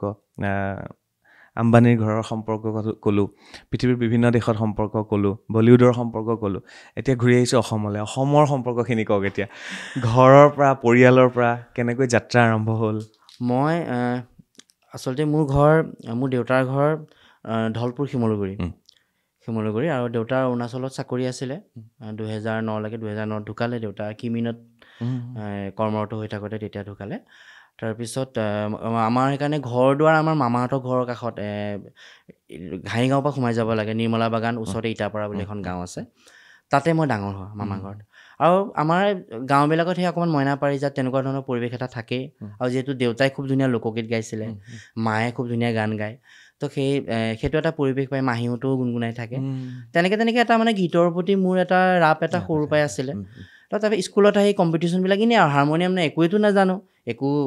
সংগীতৰ তেনেকুৱা চৰ্চা নাই নাজানো কিন্তু গাওঁ শুনি পেলাই ৰেডিঅ'ৰ পৰা শুনিলোঁ মনোৰঞ্জন দ্বাৰা গান মই খুব ভাল পাওঁ আকৌ আহিবানে ঘূৰি বহাগতে আকৌ আহিবানে কপৌ ফুলিলে আকৌ আহিবানে কুলি মিঠা সুৰতে আকৌ আহিবানে কুলি মিঠা মাততে এনেকুৱা ধৰণৰ গানবিলাক গাওঁ আৰু আমাৰ এইটো কি আমোল মূল শেৱালিৰ গোন্ধ যাওঁ বুলি যাবই নোখোজেচোন চকুৱে চকুৱে চাব পৰা হ'লে দেখিলোহেঁতেন তোমাৰ মুখৰ ৰুণ তোমাৰ শিৰৰ সেন্দুৰ কণ লোকনাথ গোস্বামী বৰ্তা পিতেক ইমন মোৰ খুব ভাল বন্ধু আমি একেলগে কাষতে থাকোঁ আৰু বৰ্তা যায় আমি খুব মেহফিল হয় বৰ্তাৰ লগত মানে দেখিছানে সন্মুখত বহি আছে মোৰ কেইবাজনো মই সেইকাৰণে কৈছোঁ আপোনালোকক কৈছোঁ দেখিছানে পৃথিৱীৰ বিভিন্ন দেশ ঘূৰি আছে আৰ্মিৰ লগত গৈ আছে বলিউড ছং গাই আছে শাস্ত্ৰীয় সংগীতৰ চৰ্চা কৰি আছে তাৰ উপৰি অসমীয়া পুৰণা গীতকেইটা পাহৰি যোৱা নাই কিন্তু নাই মই একদম ৰেডিঅ' আৰ্টিষ্ট চবৰে মই গান মই খুব ভাল পাওঁ মই চৰ্চা কৰোঁ গাই থাকোঁ আৰু তেনেকৈ মানে সেই জ্যোতি সংগীত আমাৰ ৰাভা সংগীত আমাৰ কি আমাৰ ভূপেনদাৰ জয়ন্ত হাজৰিকা ৰিদীপ দাৰ সেই গোটেই গানবিলাক কম্পিটিশ্যন কৰোঁ গাওঁ লোকগীত গাওঁ আৰু তেনেকৈ মানে যেতিয়া লখিমপুৰ জেনেৰেল কলেজত মই ছায়েন্সত এডমিশ্যন ল'লোঁ মেট্ৰিক পাছ কৰাৰ পিছত তাৰপিছত তাতেও অকণমান হোষ্টেলৰ পৰিৱেশ এটা পালোঁ তাত গান চান গাওঁ ৰেগিং কৰোঁতে তাৰপিছত তাত বিশেষ ইমান মই ডেভেলপ নহ'ল বাট যেতিয়া মই বিশ্বনাথ কলেজত বটনী মেজৰ লৈ পেলাই মই যেতিয়া আৰম্ভ কৰিলোঁ মোৰ শিক্ষাৰ জীৱন তাত কলেজৰ তেতিয়া তাত মানে কম্পিটিশ্যনত মই লোকগীত এটা গাইছিলোঁ এই অ শিৱ শংকৰ শিৰে জটাধাৰ গংগা বসতি স্থান কণ্ঠে হলা হল কংকালে বাঘৰ ছাল ভস্মখানে সৰ্বগায় আৰু মই ছেকেণ্ড হৈছিলোঁ এতিয়া বিজু কুমাৰ ৰামচিয়াৰে খুব ভাল গায় তেতিয়া মোৰ বন্ধু সি ক'লে তই বৰ ভাল গাৱ তই ক্লাছিকেল শিকিছ নাই তেতিয়া ক্লাছিকেল বুলি কওঁতে মই ভয় খাইছোঁ শিকা নাই চাহ বুলিও গাব নাজানো মানে কৈছে তই আহিবি মোৰ তাত মই তোক শিকাম মই সংগীতৰ অ আ ক খ কিন্তু বিজুৱে মোক শিকোৱা তাৰপিছত মই গ্ৰেজুৱেশ্যনৰ পিছত সেই নৰ্থ ইষ্ট আইডল বুলি এটা হৈছিলে য'ত আমাৰ মানস দাহঁত জাজ আছিলে আমাৰ ৰবচন দা জাজ আছিলে 6 মানত হৈছিল নেকি 6-7 সেইটো 2005 হৈছিলে কাৰণ ইণ্ডিয়ান আইডল জাষ্ট শেষ হৈছে অভিজিত সাৱন্ত তেনেকুৱাই কিবা এটা হৈছিলে তাৰপিছত সেইটোত মই টপ 30লৈকে আছিলোঁ আমাৰ মানে চন্দন দাসৰ পৰা ধৰি লৈ প্ৰিয়ংকা ভৰালী তাৰপিছত এনে গোটেই সেই টপ ডিম্পী সোণোৱাল সেই টপ 30ত যিমান আছিলে কিন্তু এতিয়া চবেই একদম প্ৰতিষ্ঠিত বিৰাট ভাল গায়ক সেই বস্তুটো বহুত ভাল লাগে দেই আৰু সেইটো থ্ৰুদি মই গুৱাহাটী গুচি আহিলোঁ তাৰপিছত ইয়াত আহি মোৰ গুৰু নন্দ বেনাৰ্জী ছাৰ মই মানে তেখেতেই মোক আজি মানে তেখেতৰ অৱদান আছে মোৰ জীৱনত কাৰণ তেখেতৰ ঘৰত আহি মই শিকা আৰম্ভ কৰিলোঁ মই হস্পিটেল এখনত ৰিচিপশ্যনত জব কৰিছিলোঁ নাইট ডিউটি কৰিছিলোঁ আৰু দিনত শিকোঁ আৰু তেখেতে শিকাই তাৰপিছত মাজতে আৰু বিভিন্ন ষ্ট্ৰাগল আৰু আমাৰ কেৰিয়াৰ গঢ়িব লাগে ঘৰৰ ডাঙৰ ল'ৰা সেইবিলাক থাকে পইচা পাতিৰ কথা থাকে তাৰপিছত মাজতে সেইবিলাক মানে মিউজিকটো মোৰ আঁতৰি গৈছিলে তাৰপিছত লাহে মই কল চেণ্টাৰ এই ৰিলায়েন্স কল চেণ্টাৰ 6 মাইলত তাত জইন কৰিলোঁ তাত কৰোঁতে তেতিয়া মই কথা কৈ গান গাব নোৱাৰা হৈছিলোঁ এদিন মই কল চেণ্টাৰত কথা কৈছিলে নে গান গাইছিলে ফোন কৰিলে ফোনত নাই কথা কৈ মানে মই এদিন ভাবিছোঁ মই কি কৰি আছোঁ মই তাৰপিছত এদিন মই ৰাতি আহি পেলাই মানে মই 7 গাঁৱত তেতিয়া ভাড়া আছিলোঁ মই চিঞৰি কান্দিছোঁ মানে মই গান গাব নোৱাৰোঁ গানটো গাঁও টানিবই নোৱাৰোঁ অকণো তাৰপিছত আৰু মই কি কৰিম তাৰপিছত তেনেকুৱাতে মোৰ চাগে সৌভাগ্য ভাল এই কিবা কম্পিটিশ্যন এটা দিল্লী বেছ ষ্টাৰ্ট হৈছিলে তাতে মই চন্দন দাস ডিম্পী সোণোৱাল মই আৰু চিন্তু চন্দন বুলি আমিকেইটা চিলেক্ট হ'লোঁ আৰু দিল্লীলৈ সেই যাব টাইমতে তেতিয়া মই পৰীক্ষা দিলোঁ মানে মই বিশাৰদৰ পৰীক্ষাৰ মাজতে 2 বছৰমান গেপ হ'ল তাৰপৰা মই বেনাৰ্জী ছাৰক কওঁতে ছাৰে কৈছে ইয়াৰটো এতিয়া তোৰ হেৰি হৈ গ'ল ফৰ্ম ফিল আপ এতিয়া কৰিব নোৱাৰিবি ডিপুত আছে তই ডিপুত দেগে মই ডিপুত পৰীক্ষা দিব গৈছোঁ যাওঁতে তাত মই ডক্টৰ বসন্ত কুমাৰ শইকীয়া তেখেত আমাৰ অসমৰে গোলাঘাটৰ কিন্তু লক্ষ্ণৌৰ ভাতখাণ্ডেৰ ৰিটায়াৰ্ড প্ৰফেচাৰ তেখেতে ক'লে তইতো বৰ ভাল গাৱ দেখোন কিন্তু তোৰ শিক্ষাটো মানে আধৰুৱা হৈ আছে তই লক্ষ্ণৌ আহিবি দে এইটো এড্ৰেছ তাৰপৰা এই যে কম্পিটিশ্যনটোত মই চিলেক্ট হ'লোঁ, মই 3 মাহৰ আগতে মই ঘৰত কওঁতে ঘৰৰ পৰা মোক ছাপৰ্ট কৰিলে মই লক্ষ্ণৌ গুচি গ'লোঁ। মানে সুৰে টানি লৈ তাৰপিছত লক্ষ্ণৌ গৈ তেখেতৰ ঘৰত মই 3 মাহ মই লক্ষ্ণৌখন নাচালোঁ। ৰাতিপুৱা 5টা বজাৰ পৰাই এনেকুৱা হেৰি তানপুৰা আৰু শৰ্মালিকা এনেকুৱা হেৰি এখন থাকে নহয়, তাত জলতৰং নিচিনা, সেইখন বজাই মই মানে ৰাতিপুৱা 5টাৰ পৰা ৰিয়াজ কৰোঁ 9টামান বজালৈকে। তাৰপৰা ভাত পানী খাই বৈ তাৰপৰা অকণমান ৰেষ্ট কৰি আকৌ সন্ধিয়া 7টা-8টা বজালৈকে ৰিয়াজ কৰোঁ। সেই 3 মাহ যে মই ৰিয়াজ কৰিলোঁ, তেতিয়া মোৰ কনফিডেঞ্চ আহিলে, নহয় মই গাব পাৰিম, মই কিবা এটা কৰিব পাৰিম। তেতিয়া ঘূৰি আহি তেতিয়া মই চাকৰি কৰিবলৈও মন যোৱা নাই, কি কৰিম কি নকৰিমকৈ মই এদিন এই মঠঘৰীয়া ডিমছ হস্পিটেলত কাষত মই খোজকাঢ়ি আহি থাকোঁতে নন্দ বেনাৰ্জী ছাৰে তাত এখন স্কুল আছে, তাৰপৰা ছাৰৰ ভেনখন মাৰুতি ভেনখন লৈ আহি আছিলে। মোক দেখি ছাৰৰ পৰা পলাওঁ, মানে ফিজ এবছৰ ফিজ দিয়া নাছিলোঁ, সেনেকুৱা মোৰ মানে। ছাৰে মোক দেখি পেলাই, ঐ কেশৱ নহয় জানো, গাড়ীত উঠ, মোক ঘৰলৈ লৈ গৈ পেলাই, কি কৰি আছ তই? ছাৰ মই চাকৰি বিচাৰি আছোঁ, মই চাকৰি দিম যা, তই মোক গোটেই ষ্টুডেণ্টৰ নোটেশ্যন লিখিবি আৰু শিকাটোতো ফ্ৰী, 2000 টকা চেলাৰী তোৰ। মোৰ নন্দ বেনাৰ্জী ছাৰে তেনেকৈ মানে মই ৰাতিপুৱা 8টা বজাত ছাৰৰ ঘৰলৈ যাওঁ। ছাৰে যিমান ৰাতিপুৱাৰ পৰা ৰাতিলৈকে যিমান ষ্টুডেণ্ট শিকায় চবৰ লগতে মই অলংকাৰ গাই থাকোঁ। মাজে মাজে মানে ছাৰে কয়, হ'ল আৰু তই মুখখন বন্ধ কৰচোন, এনেকৈ কয় ছাৰে। তেনেকৈ কৰি তাৰপিছত ছাৰে মোক গোলাঘাটত স্কুল আছে, যা শিকাবলৈ যা বুলি। মই তেতিয়া জুবিনদাৰ আমি একদম গান গাওঁ, জিতুলদাৰ গান গাওঁ, প্ৰগ্ৰেমো কৰোঁ এতিয়া এখন দুখন আৰু। তাৰপিছত শিকাবলৈ মন নাই আৰু, গান গাবলৈ ক'ত শিকাম, কিন্তু ছাৰৰ ভয়ত শিকাবলৈ গুচি যাওঁ। কিন্তু আজি মানে মই শিকোৱাটোৱে মোৰ কাৰণে এনেকুৱা এটা মানে ছাৰে মোক সেইটো অৱদান দিলে। আজি গোটেই বিশ্বজুৰি মোৰ অনলাইন গীটাৰ আৰু গানৰ মানে মোৰ ষ্টুডেণ্ট আছে। মোৰ নিজৰ এখন একাডেমি হ'ল মুম্বাইত, কেশৱ বৰুৱা মিউজিক একাডেমি। মই এখন ইণ্টাৰনেশ্যনেল স্কুলত এতিয়া মই সংগীতৰ হেড অফ দ্য ডিপাৰ্টমেণ্ট হয় মুম্বাই দাদৰৰ। মানে সেই শিকোৱাত শ্ব'টো কৰিছোঁ ন' ডাউট, বা বহুত গাইছোঁ, কিবা চিনেমা টিনেমাটো গাইছোঁ, কিন্তু সেই বস্তুটোৱে মানে তেনেকৈ তাৰপৰা সেই ছাৰৰ তাত তেনেকৈ কৰি লাষ্টত মোৰ এনেকুৱা ঘৰত ক'লোঁ, নাই মই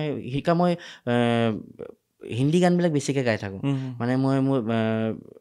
সুৰেশ ৱাডকাৰজী গানবিলাক মই বহুত ভাল পাওঁ। হে জিন্দগী গলে লগা লে हमने भी तेरे हर एक गम को गले से लगाया है ना। আৰু মই গোৰী তেৰা গাঁও বড়া, য়েশুদাসৰ গানবিলাক বহুত ভাল। गोरी तेरा गाँव बड़ा प्यारा, मैं तो गया मारा आके यहाँ रे। তো সেই গানবিলাক খুব গাই থাকোঁ। তাৰপিছত মোৰ ভণ্টিও ক'লে, ৰেখামণি, তাই ক'লে, দাদা তই মুম্বাইত শিকিবলৈ যা। তাৰপিছত মই ছাৰৰ লগতো পাৰ্মিশ্যন, ছাৰে ক'লে যা একো নহয়, যিমান শিকিবি যিমান আগুৱাই যাবি সিমান ভাল হ'ব। তাৰপিছত মই মুম্বাইলৈ 2011 চনত উৰা মাৰিলোঁ। তাৰপিছত সেই পিছৰ জাৰ্ণিটো মুম্বাইত সুৰেশ ৱাডকাৰজী একাডেমীত শিকি থাকোঁতে বিভিন্ন ধৰণৰ আৰ্টিষ্টবিলাকক এনেকৈ ওচৰত বহি, আজি যেনেকৈ তোমাৰ লগত বহি আছোঁ, তেনেকৈ মই হৰিহৰণজীক শুনিছোঁ, মই উস্তাদ বড়ে গোলাম মুস্তাফা খান চাহাব, মই ৰবীন্দ্ৰ জৈনজী মোৰ ফেভৰেট মিউজিক ডাইৰেক্টৰ। এইবিলাক গোৰী তেৰা গাঁও বড়া প্যাৰা, এইবিলাক চব তেখেতৰ। মানে তাৰপিছত ৰাজশ্ৰী প্ৰডাকশ্যনৰ যিমান মুভি মানে সেই তেখেতৰ। তাৰপৰা ছনু নিগম, শ্বান, তাৰপিছত উস্তাদ জাকিৰ হুছেইন ছাৰ, তাৰপিছত অজয় চক্ৰৱৰ্তীজী, তাৰপিছত এল সুব্ৰমণিয়াম মানে আমাৰ কবিতা কৃষ্ণমূৰ্তিৰ হাজবেণ্ড, কবিতা কৃষ্ণমূৰ্তিজী। তেনেকৈ আকৌ মই ইপছন দাইৰ মাজতে মোক এটা ধুনীয়া কাম দিলে, তো শ্বান আৰু কবিতা কৃষ্ণমূৰ্তিয়ে ৰেড FM কাৰণে গাব, 92.1 বিগ FM কাৰণে গাব, তই অসমীয়াখিনি কৰিব লাগিব। মই শ্বানক অসমীয়া শিকালোঁ, তাৰপিছত কবিতা দিদিক শিকালোঁ, তেনেকৈ অসমীয়া শব্দ উচ্চাৰণবিলাক। সেই তেনেকৈ তাৰপিছত শিকোৱা আৰম্ভ কৰিলোঁ। তাৰপিছত সেই জাৰ্ণিবিলাক এই কমচাৰ্টৰ যিটো ক'লোঁ তাত সোমালোঁ তেনেকৈ। তাৰপৰা ৰিচেণ্টলি মই যোৱা বছৰ শ্বানৰ লগত এটা কনচাৰ্ট কৰিলোঁ, আমাৰ মানে ভাৰ্টিকে বীৰ বুলি। তাত শ্বানৰ লগত গোটেই মানে যিমান বেকিং ভকেল বা এই গানটো চান্দ চিফাৰিছৰ হেৰিখিনি মই গাই দিছিলোঁ। সুবহান আল্লাহ সুবহান আল্লাহ সুবহান আল্লাহ সুবহান আল্লাহ সুবহান আল্লাহ সুবহান আল্লাহ সুবহান আল্লাহ সুবহান আল্লাহ। সেইটো এটা খুব ধুনীয়া মোৰ জীৱনৰ অভিজ্ঞতা। এইটো ষ্টেজত গোৱা? চানৰ লগত ষ্টেজত গাওঁ আৰু মানে আৰু ইমান ধুনীয়াকৈ চিনাকি কৰি দিয়ে আৰু মানে এই বস্তুটো যে কেনেকৈ মানে বিহেভ কৰিব লাগে মানে চানে যেতিয়া আমাৰ প্ৰেক্টিচ ছেশ্যনত আহিছিলে চবেই ভয় কৰি আছে মিউজিচিয়ানখিনিয়ে আমাৰ মিউজিচিয়ানখিনিয়ে চানৰ লগত কেতিয়াও বজোৱা নাই লেজেণ্ড হয় না আমি যেতিয়া গান গাম বুলি ভবা নাই তেতিয়াই চানে মানে একদম তনহা দিল তনহা সফৰ তেতিয়াৰ পৰা আমি চাওঁ তো চান সোমোৱাৰ লগে লগে ইমান ইজি কৰি পেলালে আৰে কেশৱ আৰে কেশৱ তো মোক দেখি চিনি পাইছে মানে মই 2013 চনত এখন মাৰাঠী চিনেমাত অসমীয়া গান এটা গাইছিলোঁ আৰু তাত ভিডিঅ'টোতো মই চানৰ লগত আছিলোঁ মোৰ পাৰ্টটো অসমীয়া আছিলে আৰু চানে গাইছিলে জগনে কচলে আহা নাই থে দিন ৰাত নভে ভৰনাৰে মই তাত গাইছিলোঁ এই জগত বিশাল ডাঙৰ ঘূৰণীয়াও সঠিক পথ পাবলে হেৰুৱাবা তুমি বহুবাত এনেকুৱা আছিলে তো সেইটো মাৰাঠী চিনেমা অসমীয়া লিৰিক্স আছিলে মানে তাত ট্ৰেন্সজেণ্ডাৰৰ ওপৰত চিনেমাখন আছিলে ৰুণ চিনেমাখনৰ নাম ৰুণ মানে ঋণ তাতে মানে সেই গাঁৱৰ পৰা এজন ল'ৰা আহে তাক খুব ৰেগিং কৰে তাৰ ল'ৰাখিনিয়ে সি দুখীয়া ঘৰৰ ল'ৰা তাৰ ৰুমমেটটো বোলে গুৱাহাটীৰ পৰা যোৱা তেতিয়া সিটো মাৰাঠী নাজানে সি মানে দুখ কৰি তেতিয়া সি গায় মানে এই জগত বিশাল ডাঙৰ মানে তই আগবাঢ়িবলৈ হ'লে এনেকুৱা কাঁইটীয়া পথেদি আগবাঢ়িব লাগিব সেই তেনেকৈ সেইটো কিন্তু অনিন্দিতা পাল বায়ে মোক সেইটো ৰেফাৰেঞ্চ কৰা দেই মই সদায় কওঁ কাৰণ অনিন্দিতা বাৰ কাৰণে মই সেই চান্সটো পালোঁ আৰু সিদ্ধাৰ্থ হালদিপুৰ বুলি এখেত মিউজিক ডাইৰেক্টৰ আছিল মানে এই হেৰি চিনেমাখন যে শ্বেহিনশ্বাহ চিনেমাখনৰ যিজনে মিউজিক কৰিছিল অমৰ হালদিপুৰ তেখেতৰ পিতেক দুজনে ইয়াত মিউজিক কৰিছিলে সেই তেনেকৈ সেই গোটেই জাৰ্ণিটো হৈ গৈ আছে তাৰপৰা ৰেহমান ছাৰৰ কথাটোও কওঁ প্লিজ এতিয়াই কওঁ নেকি ঠিক আছে এ আৰ ৰেহমান ছাৰক মানে আমাৰ যিটো আমাৰ একম ছেটৰ 50 নম্বৰ যিখন আমাৰ শ্ব' আছিলে তেতিয়া ৰেহমান ছাৰক আমি ইনভাইট কৰিছিলোঁ মুম্বাইতে BKC গাৰ্ডেনত আৰু ৰেহমান ছাৰৰ মানে যিহেতু আমাৰ আধ্যাত্মিক দিশৰ আমাৰ গোটেই কনচেপ্টটো তাত তেখেতক কোৱা হৈছিলে আপুনি বলিউডৰ নকৰিব আপোনাৰ যিটো চুফিজিমৰ গোটেই বস্তুটোৰ ছেটআপটো আনিব মানে চুফিজিমৰ গোটেই ছেটআপটো আনিছিল আৰু তেতিয়া ৰঞ্জিত বেয়ৰ্ট ছাৰে গোটেই বস্তুটো ডিজাইন কৰে তেখেতৰ তো ৰঞ্জিত বেয়ৰ্ট ছাৰে এতিয়া আমাৰ গোটেই গান চানবিলাক শুনেতো আমিও এঘণ্টা আমাৰ কনচেপ্টটো গোটেই আমি পাৰফৰ্ম কৰিছোঁ তে কৈছে মানে অমাইদাক ক'লে ইয়ে কিসনে গায়া হে কৈছে মেৰে ইয়ে চাৰি ছিংগাৰ্ছ হে মোক ইন্ট্ৰডিউচ কৰালে আমি মানে 4জনমান ছোৱালী আৰু আমি 4টা ল'ৰা अरे बहुत अच्छा गाते हो चलो एक काम करता हूँ 2 सॉन्ग मैं रहमान सर के साथ आप लोगों को मैं बैकिंग वोकल में गवाऊंगा তাৰপিছত তেখেতৰ ষ্টুডিঅ'ত গৈ আমি একদম এই মৌলা মৌলা মৌলা মেৰে মৌলা মৌলা মৌলা মৌলা মৌলা দরারে দরারে माथे पे मौला मरम्मत मुकद्दर के कर दो मौला मेरे मौला पिया हाजी अली पिया हाजी अली पिया हाजी अली पिया हो এইকেইটা গান আমি তেখেতৰ লগত বেকিং ভোকেলত আমি গাইছিলোঁ আৰু একদম অৰিজিনেল গানটোত শ্ব'টোত অৰিজিনেলটো বেলেগে গাইছে তাৰপিছত প্ৰগ্ৰেমটো শেষ হোৱাৰ পিছত আমাক মানে গ্ৰীণ ৰুমত মানে তেখেতক হেৰি কৰিছে মানে আমাক চবকে ইণ্ট্ৰডিউচ কৰাইছে এজন এজনকৈ আমাৰ দাই কৈছে Keshav he's from Assam he's are like bandmate lead singer so' তেতিয়া মই কি ক'ম আৰু মোৰ মানে ভাষা হেৰাই গৈছে মই ক'লোঁ আই এম ফ্ৰম আছাম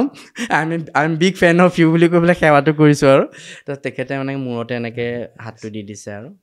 কিন্তু সেইদিনাখনৰ পৰা মোৰ ভাইবটো চেঞ্জ হ'ল মোৰ জীৱনৰ মানে কি এই যে এটা শ্বাহৰুখ খানেই হওক বা এইবিলাক ডাঙৰ ডাঙৰ মানুহৰ অৰা এটা থাকে মানে কাৰণ কোটি কোটি মানুহৰ যে আশীৰ্বাদ থাকে সেই বস্তুটো ফিল কৰা যায় ন এইটো তুমিতো ভালকৈ পাইছা বহুত ভাল ভাল আৰ্টিষ্টক ইণ্টাৰভিউ লৈছা ৰিচেণ্টলি মই কৈলাশ খেৰৰ লৈছিলা আৰু কৈলাশ খেৰ মোৰ কাৰণে বেলেগ গুৰু কাৰণ কৈলাশ খেৰৰ এটা গীতেই মোক সেই দিল্লী কম্পিটিশ্যনটোতো চিলেক্ট হৈছিলোঁ আৰু মই মানে মোৰ দেন 1000 যিমান কনচাৰ্ট কৰিছোঁ চবতে সেই গীতটো মই গাবলগীয়া হয় তেৰি দিৱানী গান তাৰপিছত সেই বস্তুটো মানে সেই গোটেই তেনেকৈ গোটেই যাত্ৰাটো হৈ গৈ আছিল মই কি কৈ আছিলে পাহৰি গ'লোঁ মই মানে সেইটো ৰেহমান ছাৰৰ কথাটো অৰাটো তো সেই অৰাটো মানে মই সেইদিনাখনৰ পৰা ৰেহমান ছাৰক আৰু ভালকৈ ফ'ল' কৰিবলৈ ল'লোঁ তেখেতৰ গানবিলাক মানে যে গভীৰতাটো কেনেকৈ তেখেতে মাজতে অৰিজিত সিং আৰু ৰেহমান ছাৰৰ এটা ইণ্টাৰভিউ হৈছিলে যিটো মানে বেলেগ সাংঘাতিক ইণ্টাৰেক্টিং মানে তেতিয়া ভাবিছোঁ অৰিজিত সিং কিয় অৰিজিত সিং প্ৰতিটো গান মানে বিশ্লেষণ কৰিছে মানে এনেকৈ ভাঙি ভাঙি ভাঙি ভাঙি সুধিছে কথাবিলাক মানে কেনেকুৱা লেভেলত ষ্টাডি অৰিজিত সিংহঁতৰ তেতিয়া মানে মই সেই কথা আৰু এটা কথা মই মানে যোনে চাই আছে ন শিকাৰু যিসকল আছে আমাৰ অসমৰ যিমান আমাৰ টেলেণ্ট আছে মই এই কথাটো মোৰ যিটো মই এক্সপিৰিয়েঞ্চ কৰিছোঁ ক'ব বিচাৰিছোঁ ৰেহমান ছাৰৰ শ্ব' ৰাতি 8টা বজাৰ পৰা আমাৰ 3টা বজাৰ পৰাই গোটেই আমাৰ চাউণ্ড টাউন ছেটআপ লাগিছে তো আমাৰ 8টা বজাৰ পৰা ষ্টাৰ্ট হৈছে আমাৰ যিখিনি মানে প্ৰেক্টিছটো তো আমি প্ৰেক্টিছ কৰি মেলি ৰাতি 11টা বজাত ৰেহমান ছাৰ আহিছে আহি পেলাই সেই যে 11টা বজাৰ ৰেহমান ছাৰে সাউণ্ড চেক কৰিবলৈ আৰম্ভ কৰিলে ৰাতিপুৱা 3টা বজালৈকে সাউণ্ড চেক কৰিছে সাউণ্ড চেকে কৰিছে 3টা বজালৈকে কিমান পাৰফেকশ্যনিষ্ট কেনেকুৱা পাৰফেকশ্যন মানে সেই আৰৱ কাণ্ট্ৰিৰ পৰা এজনী মানে এনেকুৱা ডফলিৱালে আহিছিলে হেৰি লেডি এগৰাকী তাই মানে এটা যুগলবন্দী আছে মানে মাজতে মানে 10 মিনিট মানৰ যুগলবন্দী এটা কৰে গোটেই ড্ৰামছ আৰু গোটেই হেৰি তাবলা ঢোলকৰ লগত সেইটো মানে কিমানবাৰ প্ৰেক্টিছ কৰিছে তেতিয়া মই ভাবিছোঁ মানে তাৰপিছত মইতো 3টা বজাত আমি গুচি গ'লোঁ আকৌ ৰাতিপুৱা 11টা বজাত যেতিয়া মই আহি পাইছোঁ তেতিয়া আকৌ চাউণ্ড চেক কৰি আছে তেতিয়া মই ভাবিছোঁ মানে সঁচাকৈ দেই মানে আমি কিমান মানে শিকিব লগা আছে আমি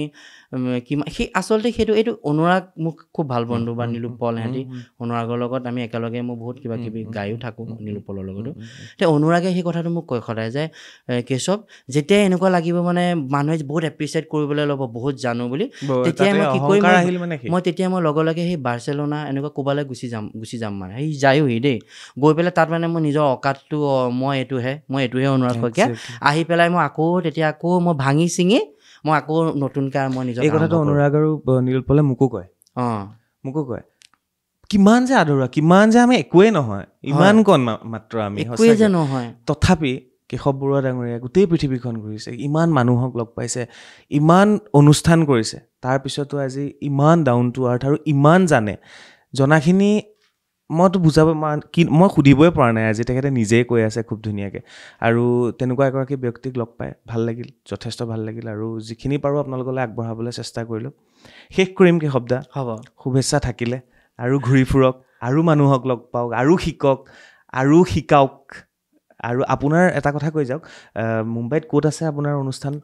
একাডেমীখন আৰু অনলাইনত যদি কোনোবাই শিকিব বিচাৰে কেনেকৈ শিকিব অনলাইন মোক কণ্টেক্ট কৰিলেই হ'ল মোৰ ফোন নাম্বাৰটো যদি দিব পাৰা দি দিব পাৰা চ' অনলাইন তেনেকৈ শিকাওঁ আৰু মীৰা ৰোডত মোৰ তাতে ষ্টেচনৰ কাষতে মোৰ কেশৱ বৰুৱা মিউজিক একাডেমী বুলি এখন তাতে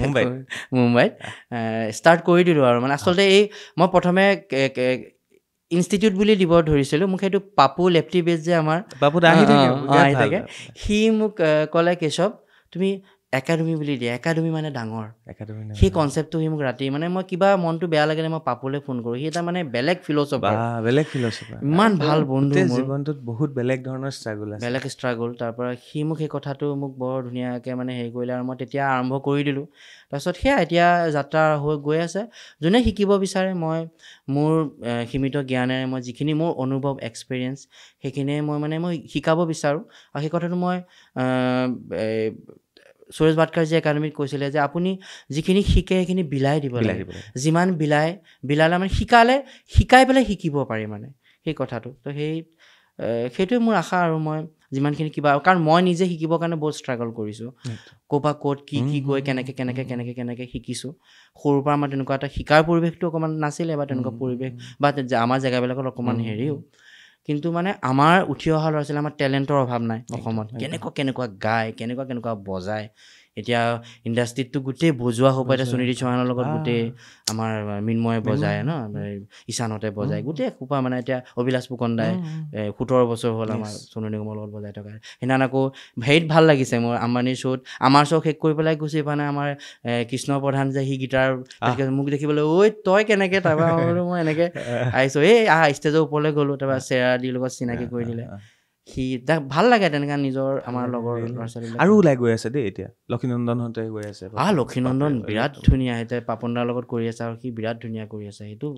অদ্ভুত টেলেণ্টেড পাপুদাৰ কথা পাতিলোঁ পিছফালে পাপুদাৰ কিতাপখন আছেই আপুনি এখন লিখিব আপোনাৰ যাত্ৰা মোৰ যাত্ৰা মই তাকে মই পাপু পাই ইনস্পায়াৰ হৈছোঁ মই একদম আপোনাৰ চাইডেৰে কাণখনৰ পিছফালে আছে মই লগে তালৈ গৈছোঁ চাগে কিতাপখন কিবা মানে অদ্ভুত কিতাপ ন মানে ৰাইজে ইমান মৰম আৰু সেই বস্তুবিলাক জানিব লাগে আৰু কিমান উৎসাহিত হৈছে কোনোবা মানে বিচনাত মানে শয্যাগত হৈ থকা অৱস্থাটো সেই কিতাপ পঢ়ি পঢ়ি একদম ভাল হৈ গৈছে। কিন্তু বহুত তেনেকুৱা উদাহৰণ আছে সঁচাকৈ, মানে কি ক'ম আৰু, মানে লাষ্ট প্ৰশ্ন এটা কৰিম, ভাষা হিন্দীটো হয় বা ইংলিছটো অসমীয়া মানুহ হিচাপে ভাষাটো বেৰিয়াৰ হৈছে নেকি কেতিয়াবা, হিন্দীটো স্পেচিয়েলি? বেৰিয়াৰটো প্ৰথম অৱস্থাত হয়ে, কাৰণ অসমৰ পৰা গৈ আমাৰ এনেকুৱা ইয়াত আমাৰ লাগে দেই মই ধুনীয়া হিন্দী পাৰি গৈছোঁ, মই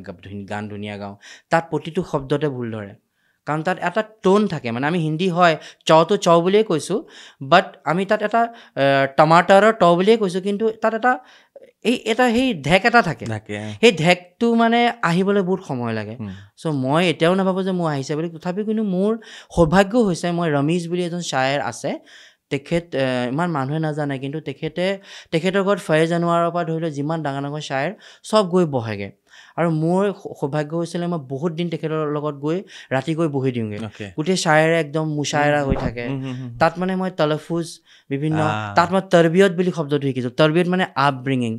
তুমি কেনেকুৱা তৰবিয়তত তুমি ডাঙৰ হৈছা, মানে সেইটো তৰবিয়ত বুলি কয়, আপব্ৰিঙিংটো কেনেকুৱা হেৰিত হৈছা। তো মানে চিপটোত চাইৰি এটা শুনা যদি মনত আছে। চাইৰি মানে মই এটা আমি যেতিয়া মানে সৰুতে মানে স্কুলত পঢ়ি থাকোঁতে এটা চাইৰি এটা আহি থাকে যে মোৰ খুব ভাল লাগে, এতিয়া মোৰ মনত পৰিছে, কিছি পাগল কবি কি কল্পনা हो तुम, किसी पागल कवि की कल्पना हो तुम, खुद को भूल जाऊं वो नशा हो तुम, खुद को भूल जाऊं वो नशा हो तुम, अब होश कभी ना आए बेहतर होगा, सपना ही सही मेरा अपना हो तुम। আৰু মানে তাত মই গোলাম আলী খান চাহাবৰ গজল এটা মানে কুছ শুনা हो बेटा, তাৰপিছত মই তাত अपने तस्वीर को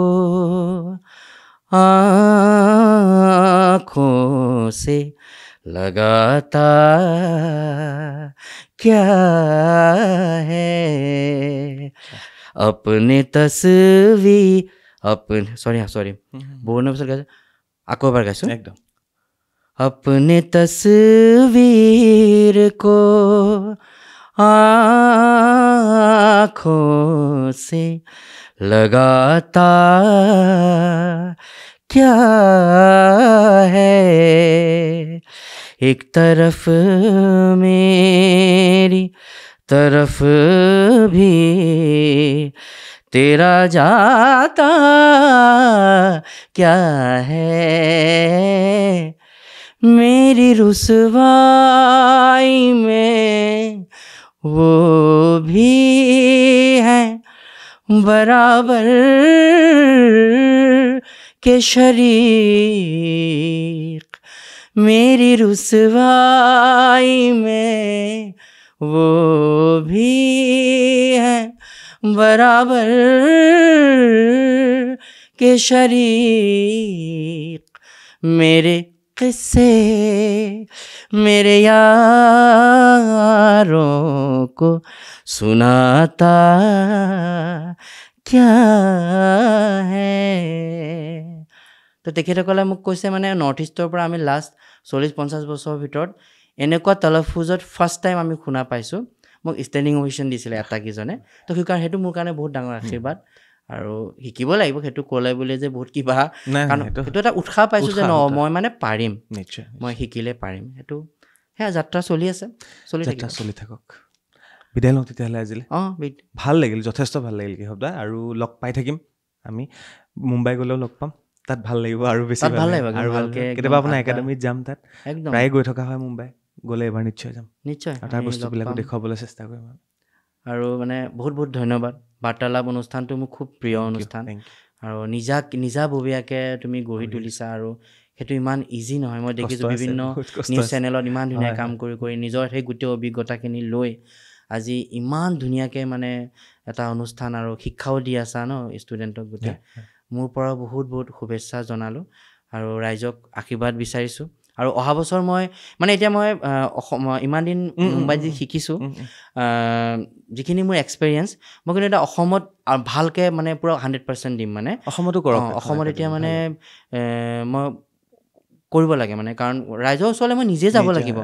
তেতিয়াহে গম পাব। আৰু ৰাইজৰ আশীৰ্বাদ মৰম পালে আৰু বহুত কিবা কিবি কৰিব পাৰিম। এবাৰো বিহু মই অনুষ্ঠান যথেষ্ট কৰিছোঁ। এবাৰ গোটেই অসমতে কেইবাখনো মানে তেজপুৰ, লখিমপুৰ কালি কৰিলোঁ। মই ইণ্ডিয়ান এয়াৰফ'ৰ্চৰ কাৰণে ডিগাৰতো কৰিলোঁ ৰিচেণ্টলি। তাৰপিছত আৰু মই তাতো চিলঠীয়া আমাৰ কেইবাখন গাঁৱতো কৰিলোঁ। অহা বছৰ মানে মই ভালকৈ ফুল প্লেনিং কৰি মানে বিহু ভালকৈ কৰিম বুলি ভাবিছোঁ। আৰু এইবিলাক যে আমাৰ হেৰাই গৈছে, আমাৰ ৰেডিঅ' আৰ্টিষ্টবিলাক ইমান ভেটেৰেন আৰ্টিষ্টৰ গান আছে, আৰু আমাৰ জুবিন দাৰ কেনেকুৱা গান আছে বহুতে শুনা নাই। জুবিন দাৰ কেনেকুৱা আজি এনেকুৱা ধৰণৰ কিমান গান আছে মানে, সেইবিলাক গান চৰ্চাই নহয়, ষ্টেজতো গোৱা নহয় ইমান। তো সেই তেনেকুৱা ধৰণৰ বিভিন্ন গানবিলাক গাবলৈ মন আছে। জিতুল দাৰ গান, মোৰ নিজৰ গান। আপোনাৰ নিজৰ গান সেইটো এটা শুনাই থৈ যাওক নিজৰ। মই এই শুনিব লাগিব ৰিচেণ্টলি এই মই আমাৰ নিৰ্মলা বাগান এখন, তুমিতো জানাই নিৰ্মলা বাগান, আমাৰ আশে পাশে কিমান গাঁও আছে, বাগান আছে, আৰু তাতে মানে আমাৰ এখন সৰু বজাৰ আছে। বজাৰখনত মানুহে গৈ পেলাই বিক্ৰী বাৰ্তা কৰি তেনেকৈ চলি থাকে। কোনোবাই লাও দুটাকে লৈ গৈ বহি আছে, কোনোবাই ঘৰৰ জলকীয়াকেইটাকে লৈ বহি আছে। সেয়াই সপোন। তো সেইবিলাক দেখি পেলাই মানে ইমান মানে মৰম লাগে, ইমান ভাল লাগে যে কিমান নিভাঁজ মানে। সেই গোটেই কথাখিনি লৈ মই এটা গীত কৰিছিলোঁ আৰু খুব ভাল সমাদৰ পাইছিলোঁ। সেইটোকে মই অকণমান শুনাই দিছোঁ। নিৰ্মলা বাগানতে কৰম পূজা চাবানে, একেলগে মিলি যাবানে, ইটাপাৰা জালুকবাৰী থালি পুখুৰীৰ পৰা, গৰৈমাৰী আমজাৰণী বৰমা জানচা বাগিচা, ইটাপাৰা জালুকবাৰী থালি পুখুৰীৰ পৰা, চিলঠীয়া গৰৈমাৰী বৰমা জানচা বাগিচা, আৰু দফলা গড়ৰ পৰা, আৰু দফলা গড়ৰ পৰা, কৰম পূজা, টুচু পূজা, দুৰ্গা পূজাতে মাদলৰে তালে তালে ঝুমুৰ নাচিমে, নিৰ্মলা বাগানতে কতনো ৰঙৰে মেলা, বাগানৰে বজাৰতে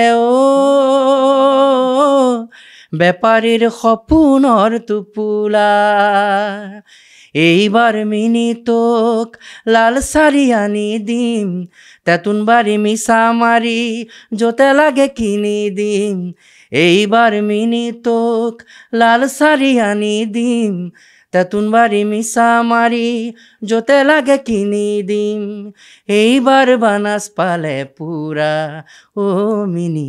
এইটো কৰিছিলোঁ। আৰু ৰিচেণ্টলি বাৰিছে বুলি এটা গান কৰিছিলোঁ, তাতে মই গদাপানী আৰু এটা সৰু সৰু পাৰ্টাও ভৰাইছিলোঁ। তোহাৰ বিনে প্ৰাণ যায় মোৰ, তোহাৰ বিনে প্ৰাণ যায় মোৰ, তুমি মোৰ জীৱনৰ গদাপানীৰ জয়মতী। এই পাৰ্টটো ভৰাইছিলোঁ। গানটো কিন্তু হিন্দী। बारिशें ये बारिशें कहती है क्या कहती है, दिल को अपने भीगा भीगा सपना कोई सजा सजा, सब तो है हरा हरा, तू क्यों है रुका रुका। Thank U. জাষ্ট এয়া আছিল কেশৱ বৰুৱা ডাঙৰীয়া। কেনেকুৱা লাগিল শেষ কৰিছোঁ? তাকে সঁচাকৈ খুব ভাল লাগিলে। আৰু মোৰ কাৰণে আজি মানে সৌভাগ্য যে মই এনেকৈ, আৰু ইয়াতে মই সেই প্ৰশান্ত দাক ধন্যবাদ জনাম আৰু লাটু দাক ধন্যবাদ জনাম মোৰ কাৰণে, আৰু হিৰক হিৰকেও মানে বহুত বাৰ ফোন চোন কৰি হেৰি কৰি আছে। মই সকলোকে ধন্যবাদ জনাওঁ, আৰু তোমাৰ সকলো টিম, কেমেৰামেন ইমান ধুনীয়াকৈ কৰি আছে, ধন্যবাদ জনাইছোঁ। আৰু সঁচাকৈ খুব ভাল লাগিলে আহি। আৰু মোৰ গীতবোৰ মোৰ চেনেল কেশৱ ধ্বনি বুলি আছে, তাতে সকলো গীত পাব। মই যিমান বিহুও কৰিছোঁ, বিভিন্ন ধৰণৰ গান কৰিছোঁ, আৰু মই ষ্টেজ শ্ব'বিলাকো পাব। আৰু আশীৰ্বাদ কৰক, মৰম দিয়ক, যাতে আগবাঢ়ি যাব পাৰোঁ। আৰু আমাৰ বাৰ্তালাপকো মৰম দিছে, আৰু মৰম দিয়ক যাতে বিশ্বজুৰি প্ৰসিদ্ধ হওক, বাৰ্তালাপ সকলোৰ ঘৰে ঘৰে বিয়পি যাওক। ধন্যবাদ ধন্যবাদ। চাওক, গহপুৰৰ ল'ৰা আহি আছে, গহপুৰৰ জালুকবাৰী গাঁওখনৰ কাষতে, গতিকে গহপুৰৰ ল'ৰা বুলি ক'লে ডাঙৰীয়া আহিছে, ৰাস্তা এৰি দিয়ক বুলি যে এটা চৰ্চা চলি আছে আজি মই কৈছো গহপুৰৰ ল'ৰা আহিছে বহি লওক এই অনুষ্ঠানটো শেষলৈকে চাওক নে কি কয় শব্দ তাকে আমাৰ ওচৰৰে ওচৰতে আমি গোটেই চাকি তাকি জ্বলাই তেনেকে মানে আৰু আই দেখাইতো আচলতে আমি সকলোৱে মানো বেলেগ ধৰণৰ এটা হৈছিল লাষ্টত গৈ অকণমান বস্তুটো বেলেগ হৈ পৰিলেগে আৰু সেইবিলাক একো কোনো কথা নাই ৰাইজ এটা আকৌ যে এটা ধুনীয়া পৰিৱেশ আহিছে অন্ধবিশ্বাস বাদ দিয়ক কিন্তু এই অনুষ্ঠানটো চাওক গতিকে সেইকাৰণে কৈছো গহপুৰৰ ল'ৰা আহি আছে গতিকে ৰাস্তা এৰি দিয়ে নে কি কৰে নাজানো কিন্তু ডাঙৰীয়া আহি আছে আঁতৰি দিয়ক